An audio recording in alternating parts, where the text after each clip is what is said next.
Hello, जय हिंद, नमस्कार दोस्तों। आप सभी का स्वागत है आपके अपने YouTube channel online GK free classes में। आज के इस क्लास में हम रेलवे ग्रुप डी परीक्षा 2025 के लिए बहुत ही इम्पोर्टेंट क्वेश्चन पेपर लेकर आए हैं।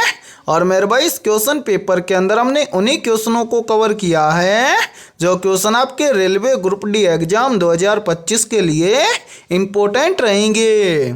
इसलिए इस क्वेश्चन पेपर को आपको कंप्लीट देखना है और इस क्वेश्चन पेपर के एंड में आपको बताना है कि आपके टोटल कितने क्वेश्चन है सही होते हैं। और यदि आप हमारे इस यूट्यूब चैनल से पहली बार जुड़े हैं तो इस यूट्यूब चैनल को कर लीजिए सब्सक्राइब और बेल आइकन को प्रेस करना, ताकि ऐसे ही शानदार क्लास का नोटिफिकेशन आपको सबसे पहले देखने को मिले। ठीक है, तो चलिए शुरू करते हैं आज के इस क्वेश्चन पेपर को बिना देरी के। पहला प्रश्न है आप सभी के सामने। नीचे दिए गए प्रश्न में प्रश्न चिन्ह के स्थान पर आने वाली संख्या को ज्ञात करें। यानी कि पहला प्रश्न आप सभी के सामने नंबर एनालॉजी से संबंधित प्रश्न दिया गया है और आपसे पूछा गया है कि इस प्रश्न चिन्ह के स्थान पर कौन सी संख्या आएगी। तो मेरे भाई इस टाइप के प्रश्न को आप एग्जाम में देखते हैं फटाफट से कैसे सोल्व करेंगे। और देखिए आपके रेलवे ग्रुप डी एग्जाम की हर शिफ्ट के अंदर इस टाइप के लगभग 3 से 4 प्रश्न पूछे जाएंगे। तो सोल्व कैसे करेंगे तो वो देखिए जब भी इस टाइप का प्रश्न आपको एग्जाम में दिया जाए तो आपको क्या करना है। सबसे पहले आपको यहाँ पर पता करना है कि 18 का संबंध 50 के साथ में कैसे है। यानी कि जिस प्रकार से 18 से यहाँ पर 50 बना है उसी प्रकार से हम यहाँ पर बताएंगे कि 32 से इस प्रश्न चिन्ह के स्थान पर कौन सी संख्या आएगी। तो मेरे भाई यहाँ पर देखिए ध्यान से इस प्रश्न को किस प्रकार से सोल्व किया गया है समझिए। यहाँ पर देखिए 18 से यहाँ पर 50 बनाने के लिए क्या किया गया है। सबसे पहले मेरे भाई इस 18 का किया गया है 3 के साथ में गुणा। तो यहाँ पर देखिए यहाँ पर बन जाएगा 18 तिये 54। अब 54 से 50 कैसे बनेगा तो ध्यान से देखिए यदि इस 54 में से क्या कर दें -4 कर दें तो 54 में से -4 करेंगे तो यहाँ पर बच जाएगा 50। और ध्यान से देखिए 50 यहाँ पर आप सभी के सामने दिया गया है। अब मेरे भाई यही सेम लॉजिक हम लगाएंगे इस 32 के अंदर और इस 32 से इस प्रश्न चिन्ह की वैल्यू ज्ञात करेंगे। तो करेंगे क्या, सेम जिस प्रकार से इस 18 को 3 के साथ में गुणा किया गया है उसी प्रकार से इस 32 को भी हम क्या कर देंगे 3 के साथ में गुणा कर देंगे। तो यहाँ पर देखिए 32 तिये हो जाएगा 96। और मेरे भाई जिस प्रकार से 54 में से 4 को कम करके यहाँ पर लिखा गया है 50 उसी प्रकार से इस 96 में से भी हम क्या कर देंगे -4 कर देंगे। तो 96 में से -4 करेंगे तो यहाँ पर बचेगा 92। यानी कि इस प्रश्न चिन्ह के स्थान पर संख्या भरी जाएगी 92। अब हमें देखना है कि संख्या 92 किसी ऑप्शन में है। तो हाँ सर, संख्या 92 में दी गई है ऑप्शन ए के अंदर है। तो पहले प्रश्न के अंदर ऑप्शन ए हो जाएगा सभी का करेक्ट आंसर है। तो उम्मीद करता हूं कि पहला प्रश्न आपको अच्छे से क्लियर हो गया होगा। और जब भी इस टाइप का प्रश्न आपको एग्जाम में दिया जाएगा तो आप फटाफट से सोल्व कर लेंगे।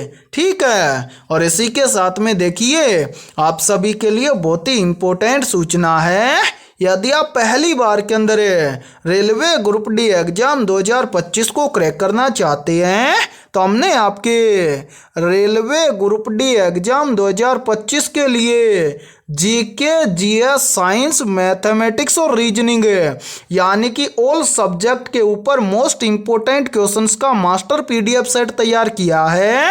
और जो भी अभ्यर्थी ये कंप्लीट मास्टर पीडीएफ सेट लेना चाहता है वो हमारे इस व्हाट्सएप नंबर पर कांटेक्ट करके ले सकता है। और मेरे भाई इस कंप्लीट मास्टर पीडीएफ सेट की प्राइस हमने रखी है मात्र और मात्र 80 रुपये, यानी कि 80 रुपये की फीस के अंदर आपको रेलवे ग्रुप डी एग्जाम 2025 के लिए ऑल सब्जेक्ट के ऊपर आपको रामबाण क्वेश्चनों का मास्टर पीडीएफ सेट दिया जाएगा। और इस मास्टर पीडीएफ सेट के अंदर जितने भी क्वेश्चन होंगे वो सभी क्वेश्चन आपको फुल सॉल्यूशन के साथ में मिलने वाले हैं। और मैं आप सभी को एक गारंटी देता हूं, यदि आप रेलवे ग्रुप डी एग्जाम 2025 से पहले इस कंप्लीट मास्टर पीडीएफ सेट को अच्छे से तैयार कर लेते हैं तो आप पहली बार के अंदर रेलवे ग्रुप डी एग्जाम 2025 को क्रैक कर जाएंगे। ठीक है, तो चलिए फिर अगला प्रश्न देखते हैं। दूसरा प्रश्न है आप सभी के सामने, नीचे दिए गए विकल्पों में से संबंधित संख्या को चुनिए।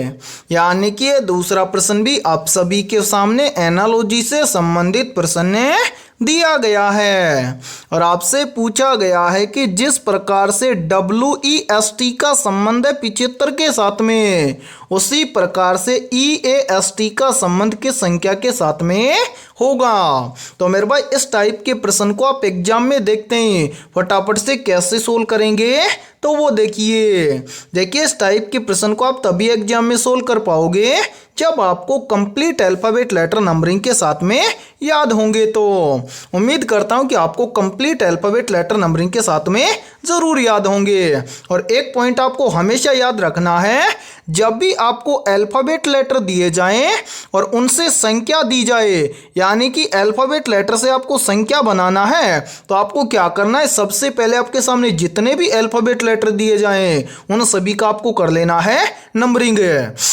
एक बार इन सभी को यहाँ से हटा देते हैं ताकि आपको समझने में कोई भी प्रॉब्लम ना आए। मेरे भाई यहाँ पर ध्यान से देखिए, यहाँ पर WEST से यहाँ पर 75 बनाने के लिए क्या किया गया है, सबसे पहले तो इन सभी अल्फाबेट लेटर का किया गया है नंबरिंग। जैसे यहाँ पर देखिए पहला लेटर है W आता है अल्फाबेट लेटर के अंदर 23 नंबर पर है। ठीक है, W के बाद में है E आता है 5 नंबर पर है। E के बाद में है S आता है अल्फाबेट लेटर के अंदर 19 नंबर पर है।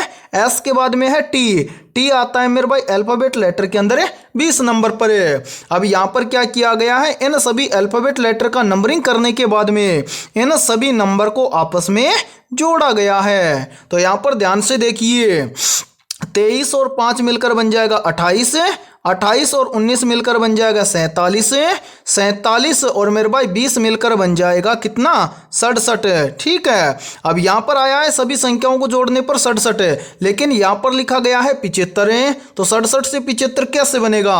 तो मेरे भाई ध्यान से देखिए, यहाँ पर टोटल कितने अल्फाबेट लेटर हैं, 4 हैं, 4 का 2 गुना कितना होता है, 8 है। तो यहाँ पर देखिए यदि हम 67 के अंदर क्या कर दें, +8 कर दें, तो 67 और 8 मिलकर बन जाएगा 75 है। और मेरे भाई ध्यान से देखिए 75 यहाँ पर आप सभी के सामने दिया गया है। अब यही सेम लॉजिक हम लगाएंगे EAST के अंदर है, और EAST से इस प्रश्न चिन्ह के स्थान पर कौन सी संख्या आएगी ये हमें ज्ञात करेंगे क्या, सबसे पहले तो इन सभी अल्फाबेट लेटर का करेंगे नंबरिंग। तो मेरे भाई ध्यान से देखिए, पहला लेटर है E के बाद में क्या है A, यानी कि E आता है 5 नंबर पर है। E के बाद में है A आता है 1 नंबर पर है। A के बाद में है S आता है 19 नंबर पर है। S के बाद में क्या है T आता है 20 नंबर पर है। अब यहाँ पर हम क्या करेंगे, एक बार इन सभी संख्याओं को आपस में ऐड कर लेंगे। तो ध्यान से देखिए 5 और 1 मिलकर बन जाएगा 6, 6 और 19 मिलकर बन जाएगा 25, 25 और 20 मिलकर बन जाएगा 45। अब मेरे भाई यहाँ पर क्या किया गया था, यानी कि जितने भी अल्फाबेट लेटर थे उनका 2 गुना करके यहाँ पर ऐड किया गया था। तो यहाँ पर भी देखिए कितने अल्फाबेट लेटर हैं, 4 हैं, 4 का 2 गुना कितना हो जाएगा, 8 है। तो 45 के अंदर हम क्या कर देंगे, 8 को ऐड कर देंगे। तो यहाँ पर देखिए 45 और 8 मिलकर बन जाएगा 53, यानी कि इस प्रश्न चिन्ह के स्थान पर संख्या भरी जाएगी 53। अब हमें देखना है कि 53 किसी ऑप्शन में है, तो आंसर 53 हमें दिया गया है ऑप्शन डी के अंदर है। तो दूसरे प्रश्न के अंदर ऑप्शन डी हो जाएगा सभी का करेक्ट आंसर है। तो उम्मीद करता हूं कि दूसरा प्रश्न भी आपको अच्छे से क्लियर हो गया होगा। और जब भी इस टाइप का प्रश्न आपको एग्जाम में दिया जाएगा तो आप फटाफट से सोल्व कर लेंगे। और ये प्रश्न आरआरबी ग्रुप डी एग्जाम 2018 के अंदर पूछा गया प्रश्न है। ठीक है, तो चलिए फिर अगला प्रश्न देखते हैं। तीसरा प्रश्न है आप सभी के सामने।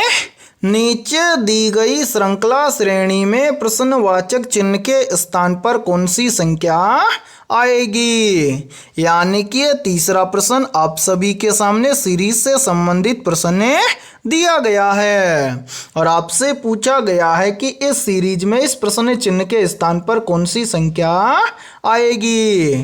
तो मेरे भाई इस टाइप के प्रश्न को आप एग्जाम में देखते ही फटाफट से कैसे सोल्व करेंगे तो वो देखिए आपको जब भी एग्जाम के अंदर सीरीज से संबंधित प्रश्न दिया जाए तो आपको क्या करना है, सबसे पहले आपको ये देखना है कि सीरीज में आपको क्या क्या दिया गया है। तो मेरे भाई यहाँ पर देखिए सीरीज में सबसे पहले दिया गया है 4 है, 4 के बाद में 24 है, 24 के बाद में 36 है, 36 के बाद में 216, 216 के बाद में 228 है और 228 के बाद में आपसे पूछा गया है कि इस प्रश्न चिन्ह के स्थान पर कौन सी संख्या आएगी।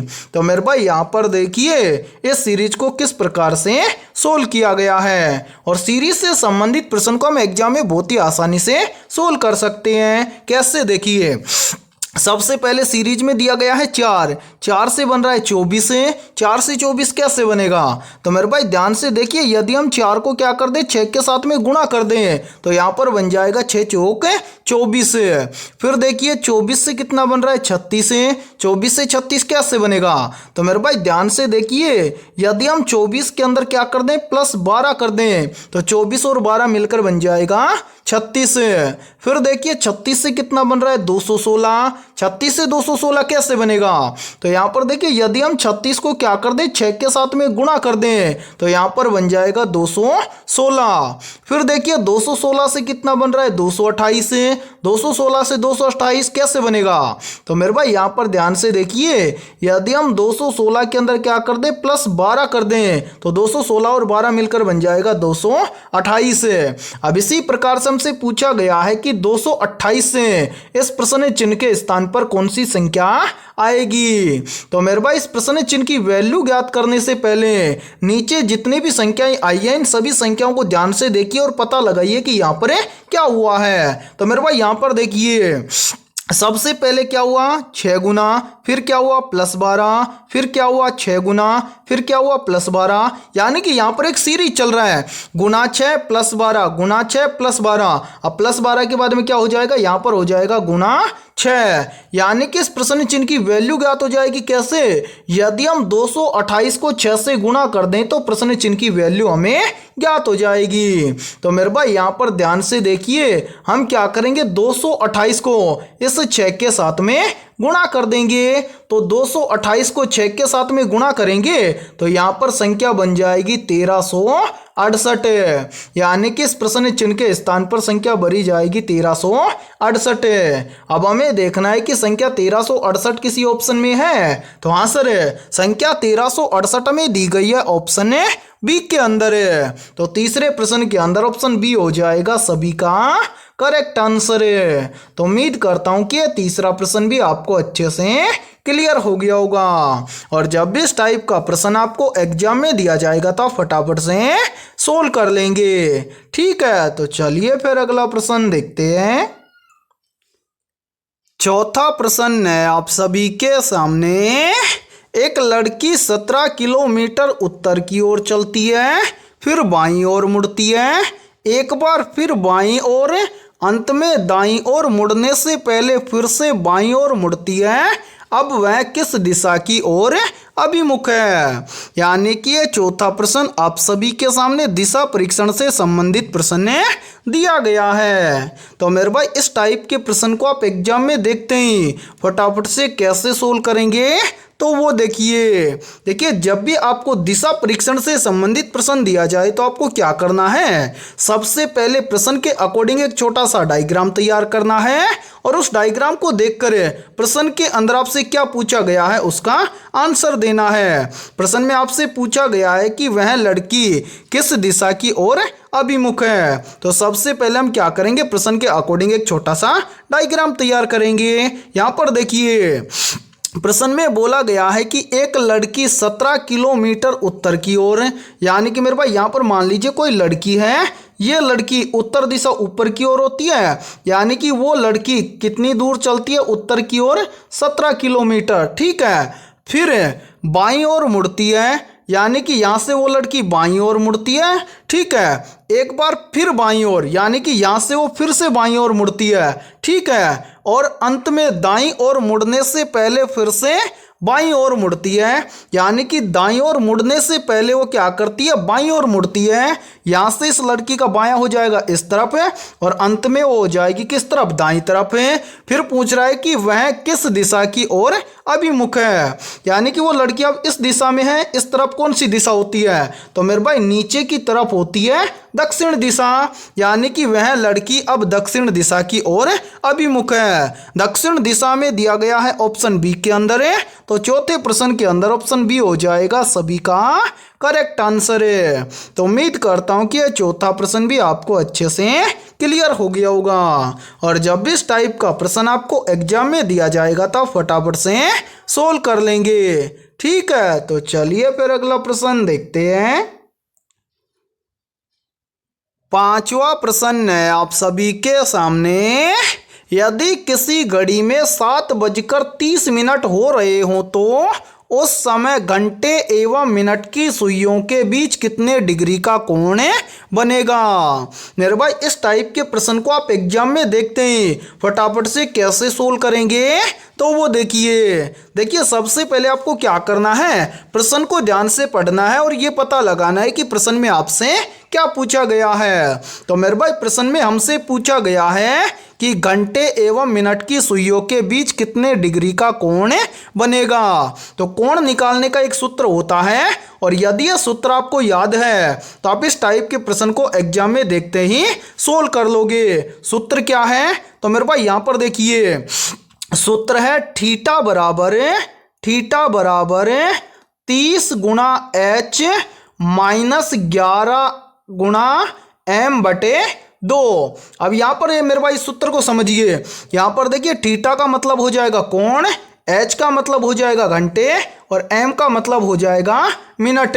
अब इस सूत्र का यूज करके आप कोण कैसे निकालेंगे, तो देखिए सबसे पहले ध्यान से देखिए, यहाँ पर है थीटा का मतलब हो जाएगा कोण अपने को निकालना है, फिर क्या है 30, फिर क्या है मेरे भाई गुणा में क्या है H का मतलब है हावर्स, यानी कि घंटे, कितने घंटे हैं, तो हमें यहाँ पर स्पष्ट बोला गया है कि यदि किसी घड़ी में 7:30 हो रहे हों, यानी कि घंटे कितने हैं 7, तो H के स्थान पर रखेंगे 7, उसके आगे क्या है 11, फिर क्या है गुणा, उसके बाद में क्या है m का मतलब मिनट कितने हैं मेरे भाई यहाँ पर 30, तो m के स्थान पर हम क्या रखेंगे 30, और इसके बटा में क्या है 2, तो यहाँ पर हम रखेंगे 2। अब इसको हम क्या करेंगे सोल्व, तो यहाँ पर देखिए थीटा बराबर है 30 गुणा में 7, तो 30 और 7 को आपस में गुणा करेंगे तो यहाँ पर आ जाएगा 210।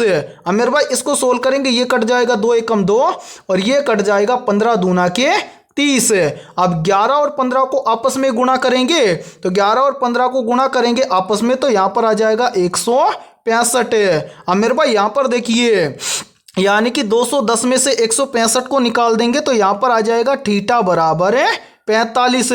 कोण अपने से पूछा गया है तो डिग्री में होता है, तो यहाँ पर देखिए थीटा बराबर हो जाएगा 45 डिग्री। यानी कि प्रश्न में आपको बोला गया है कि यदि किसी घड़ी में 7:30 हो रहे हों तो उस समय घंटे एवं मिनट की सुइयों के बीच कितने डिग्री का कोण बनेगा।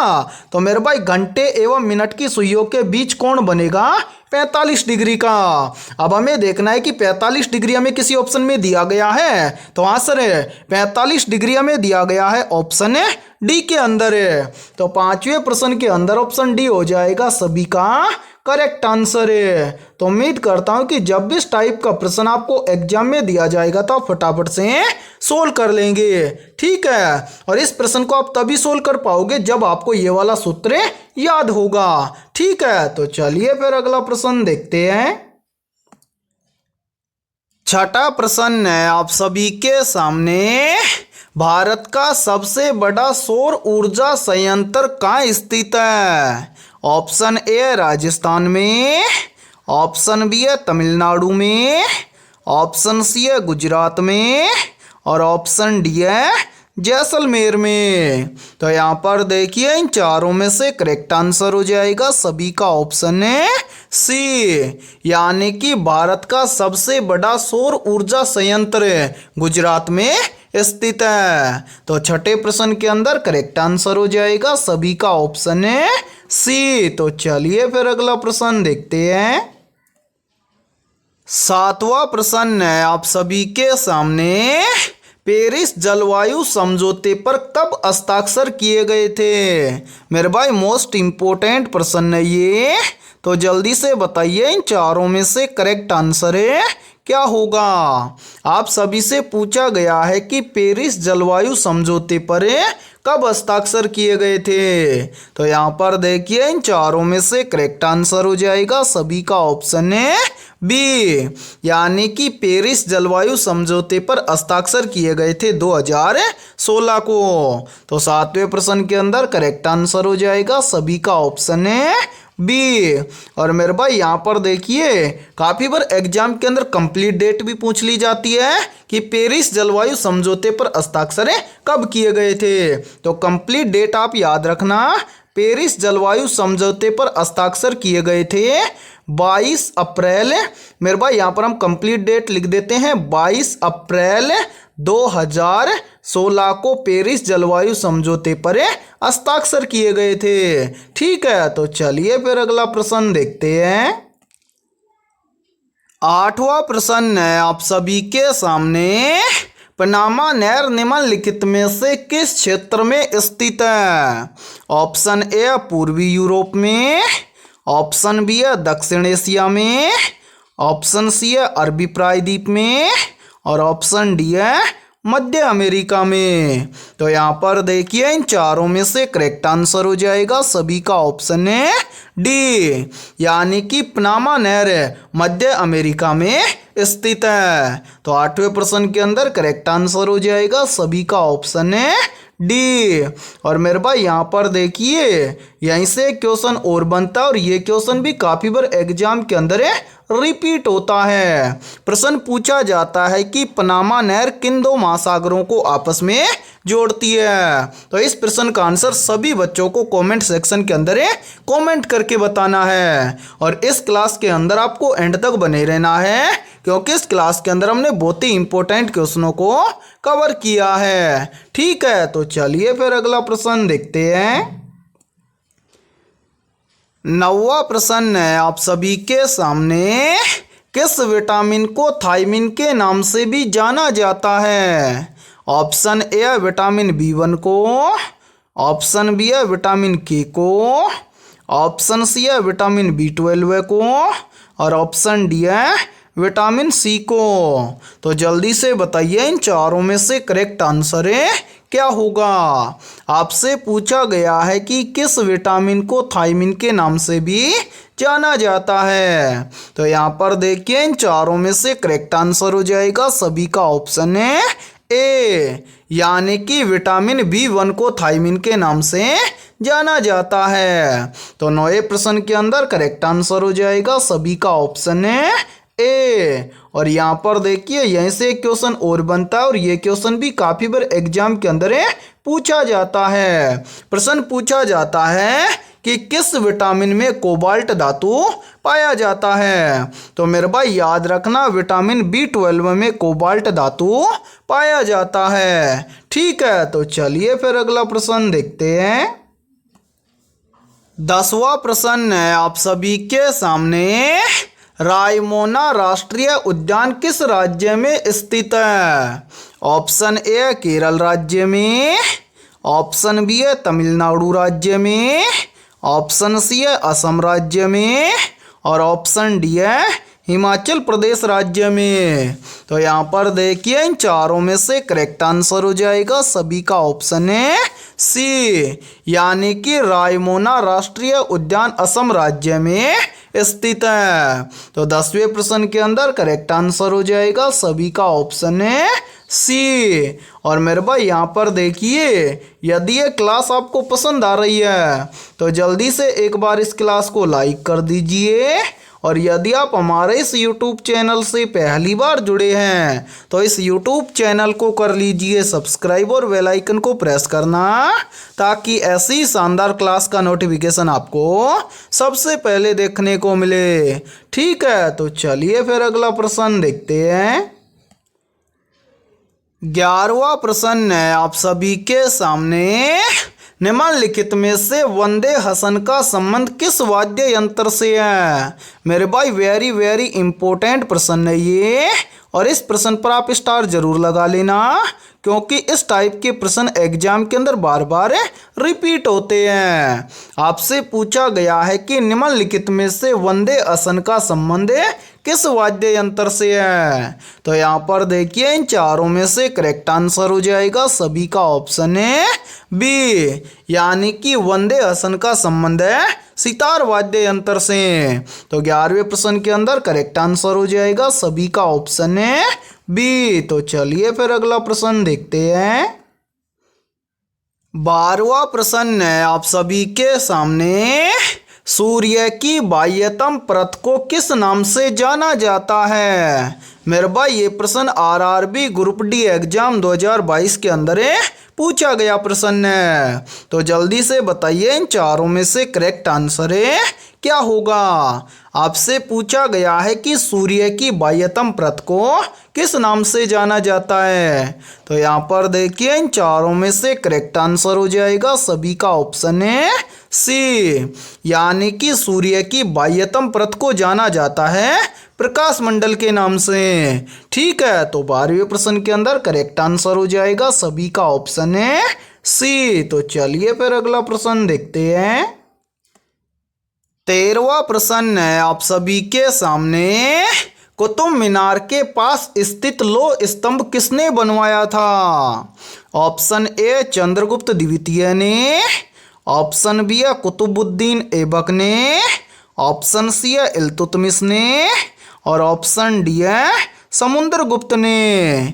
तो यहाँ पर देखिए इन चारों में से करेक्ट आंसर हो जाएगा सभी का ऑप्शन है ए, यानी कि कुतुब मीनार के पास स्थित लौह स्तंभ बनवाया था चंद्रगुप्त द्वितीय ने। तो 13वें प्रश्न के अंदर करेक्ट आंसर हो जाएगा सभी का ऑप्शन है ए। और मेरे भाई इस क्लास के अंदर जितने भी क्वेश्चन होंगे सभी क्वेश्चन आपके एग्जाम के लिए इम्पोर्टेंट रहेंगे, और किसी भी क्वेश्चन के अंदर यदि आपको कोई भी डाउट हो तो आप उस क्वेश्चन के बारे में कमेंट सेक्शन के अंदर पूछ सकते हैं। और यदि आपको किसी भी क्वेश्चन का आंसर पहले से आता हो तो आप उस क्वेश्चन का आंसर भी कमेंट सेक्शन के अंदर जरूर कमेंट करें। ठीक है, तो चलिए फिर अगला प्रश्न देखते हैं। 14वां प्रश्न है आप सभी के सामने, भारतीय संविधान के किस अनुच्छेद में भारत के महान्यायवादी के बारे में बताया गया है। ऑप्शन ए अनुच्छेद 76 में, ऑप्शन बी है अनुच्छेद 77 में, ऑप्शन सी है अनुच्छेद 79 में, और ऑप्शन डी है अनुच्छेद 80 में। तो जल्दी से बताइए इन चारों में से करेक्ट आंसर क्या होगा। आपसे पूछा गया है कि भारतीय संविधान के किस अनुच्छेद में भारत के महान्यायवादी के बारे में बताया गया है। तो यहाँ पर देखिए इन चारों में से करेक्ट आंसर हो जाएगा सभी का ऑप्शन है ए, यानी कि भारतीय संविधान के अनुच्छेद 76 में भारत के महान्यायवादी के बारे में बताया गया है। तो 14वें प्रश्न के अंदर करेक्ट आंसर हो जाएगा सभी का ऑप्शन है ए। तो चलिए फिर अगला प्रश्न देखते हैं। 15वां प्रश्न है आप सभी के सामने, महात्मा गांधी जल विद्युत बांध जो कि कर्नाटक में स्थित है, ये किस नदी पर बना हुआ है। तो जल्दी से बताइए इन चारों में से करेक्ट आंसर क्या होगा। आप सभी से पूछा गया है कि महात्मा गांधी जल विद्युत बांध किस नदी पर बना हुआ है। तो यहाँ पर देखिए इन चारों में से करेक्ट आंसर हो जाएगा सभी का ऑप्शन है बी, यानी कि महात्मा गांधी जल विद्युत बांध बना हुआ है शरावती नदी पर। तो 15वें प्रश्न के अंदर करेक्ट आंसर हो जाएगा सभी का ऑप्शन है बी। तो चलिए फिर अगला प्रश्न देखते हैं। 16वां प्रश्न है आप सभी के सामने। पर्णहरित यानी कि क्लोरोफिल में पाया जाने वाला धातु कौन सा है। Option A phosphorus, option B है मैग्नीशियम, ऑप्शन सी है सल्फर और ऑप्शन डी है नाइट्रोजन। तो यहाँ पर देखिए इन चारों में से करेक्ट आंसर हो जाएगा सभी का ऑप्शन है बी, यानी कि क्लोरोफिल में पाया जाने वाला धातु है मैग्नीशियम। तो 16वें प्रश्न के अंदर करेक्ट आंसर हो जाएगा सभी का ऑप्शन है बी। तो चलिए फिर अगला प्रश्न देखते हैं। 17वां प्रश्न है आप सभी के सामने। मनुष्य के शरीर में पिट्यूटरी ग्रंथि कहाँ स्थित होती है। या फिर देखिए इसी प्रश्न को एग्जाम के अंदर घुमाकर ऐसे भी पूछ लिया जाता है। प्रश्न पूछा जाता है कि मनुष्य के शरीर में मास्टर ग्रंथि कहाँ स्थित होती है। तो मेरे भाई याद रखना इसी पिट्यूटरी ग्रंथि को बोला जाता है मास्टर ग्रंथि, और ये मटर के दाने के समान होती है। कहाँ पाई जाती है। तो ये पिट्यूटरी ग्रंथि पाई जाती है मानव शरीर के मस्तिष्क में। ठीक है। तो 17वें प्रश्न के अंदर करेक्ट आंसर हो जाएगा सभी का ऑप्शन है डी। तो चलिए फिर अगला प्रश्न देखते हैं। 18वां प्रश्न है आप सभी के सामने। निम्नलिखित में से आपातकालीन ग्रंथि किसे कहा जाता है। मेरे भाई ये प्रश्न आरआरबी ग्रुप डी एग्जाम 2022 के अंदर पूछा गया प्रश्न है। तो जल्दी से बताइए इन चारों में से करेक्ट आंसर क्या होगा। आपसे पूछा गया है कि आपातकालीन ग्रंथि किसे कहा जाता है। तो यहाँ पर देखिए इन चारों में से करेक्ट आंसर हो जाएगा सभी का ऑप्शन है बी, यानी कि एड्रिनल ग्रंथि को कहा जाता है आपातकालीन ग्रंथि। ठीक है। तो 18वें प्रश्न के अंदर करेक्ट आंसर हो जाएगा सभी का ऑप्शन है बी। और मेरे भाई यहाँ पर देखिए यहीं से क्वेश्चन और बनता है, और ये क्वेश्चन भी काफी बार एग्जाम के अंदर रिपीट होता है। प्रश्न पूछा जाता है कि थायराइड ग्रंथि से कौन सा हार्मोन स्रावित होता है। तो मेरे भाई याद रखना थायराइड ग्रंथि से थायरोक्सिन नामक हार्मोन स्रावित होता है। ठीक है। और इसी के साथ में देखिए आप सभी के लिए बहुत ही इंपॉर्टेंट सूचना है। यदि आप पहली बार के अंदर रेलवे ग्रुप डी एग्जाम 2025 को क्रैक करना चाहते हैं, तो हमने आपके रेलवे ग्रुप डी एग्जाम 2025 के लिए ऑल सब्जेक्ट के ऊपर लगभग 25,000 प्लस रामबाण क्वेश्चनों का मास्टर पीडीएफ सेट तैयार किया है। और जो भी अभ्यर्थी ये कंप्लीट मास्टर पीडीएफ सेट लेना चाहता है वो हमारे इस व्हाट्सएप नंबर पर कांटेक्ट करके ले सकता है। व्हाट्सएप नंबर है 7374826893। ये हमारा व्हाट्सएप नंबर है। इस व्हाट्सएप नंबर पर आप कांटेक्ट करके इस मास्टर पीडीएफ सेट को ले सकते हैं। और मेरे भाई इस कंप्लीट मास्टर पीडीएफ सेट की प्राइस हमने रखी है मात्र और मात्र 80 रुपये, यानी कि 80 रुपये की फीस के अंदर आपको रेलवे ग्रुप डी एग्जाम 2025 के लिए ऑल सब्जेक्ट के ऊपर रामबाण क्वेश्चनों का मास्टर पीडीएफ सेट दिया जाएगा। और मेरे भाई ये सभी क्वेश्चन आपको फुल सॉल्यूशन के साथ में मिलने वाले हैं। इस मास्टर पीडीएफ सेट के अंदर आपको क्या क्या मिलेगा तो वो भी देख लीजिए। यहाँ पर देखिए सबसे पहले आपको इस मास्टर पीडीएफ सेट के अंदर लगभग 15,000 प्लस क्वेश्चन मिलेंगे जीके, जीएस और साइंस के। इसी मास्टर पीडीएफ सेट के अंदर आपको लगभग 5,000 प्लस क्वेश्चन मिलेंगे कंप्यूटर और करंट अफेयर्स के। और मेरे भाई इसी मास्टर पीडीएफ सेट के अंदर आपको लगभग 5,000 प्लस क्वेश्चन मिलेंगे मैथमेटिक्स और रीजनिंग के। इस तरह से आपको ऑल सब्जेक्ट के ऊपर रामबाण क्वेश्चनों का मास्टर पीडीएफ सेट दिया जाएगा।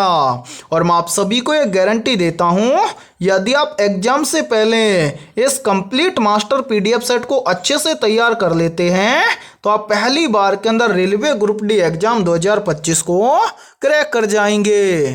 ठीक है, तो चलिए फिर अगला प्रश्न देखते हैं।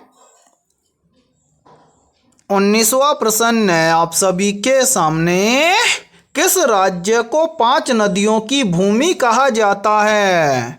तो यहाँ पर देखिए इन चारों में से करेक्ट आंसर हो जाएगा सभी का ऑप्शन है सी, यानी कि भारत के पंजाब राज्य को 5 नदियों की भूमि कहा जाता है। तो 19वें प्रश्न के अंदर करेक्ट आंसर हो जाएगा सभी का ऑप्शन है सी। तो चलिए फिर अगला प्रश्न देखते हैं। 20वां प्रश्न है आप सभी के सामने, भारतीय संविधान के किस अनुच्छेद में भारत सरकार के कार्य संचालन के बारे में बताया गया है?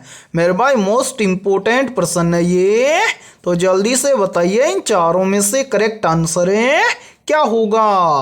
आपसे पूछा गया है कि भारतीय संविधान के किस अनुच्छेद में भारत सरकार के कार्य संचालन के बारे में बताया गया है। तो यहाँ पर देखिए इन चारों में से करेक्ट आंसर हो जाएगा सभी का ऑप्शन है बी, यानी कि भारतीय संविधान के अनुच्छेद 77 में भारत सरकार के कार्य संचालन के बारे में बताया गया है। तो 20वें प्रश्न के अंदर करेक्ट आंसर हो जाएगा सभी का ऑप्शन है बी। तो मेरे भाई आज की इस क्लास के अंदर इतना ही। यदि ये क्लास आपको पसंद आई है तो जल्दी से एक बार इस क्लास को लाइक कर दीजिए। और यदि आप हमारे इस YouTube चैनल से पहली बार जुड़े हैं तो इस YouTube चैनल को कर लीजिए सब्सक्राइब और बेल आइकन को प्रेस करना, ताकि ऐसी शानदार क्लास का नोटिफिकेशन आपको सबसे पहले देखने को मिले। और आज के इस क्लास के अंदर हमने 20 बहुत ही इंपॉर्टेंट क्वेश्चन करवाए हैं। तो इन 20 में से आपके कितने क्वेश्चन सही हुए हैं सभी को कमेंट सेक्शन के अंदर कमेंट करके बताना है। और जिन भी अभ्यर्थियों के इन 20 में से लगभग 18 प्लस क्वेश्चन सही हुए हैं तो समझना उनकी तैयारी बेहतर है। तो फिर मिलते हैं ऐसे ही बेहतरीन क्वेश्चनों के साथ सुबह 11 बजे। ठीक है।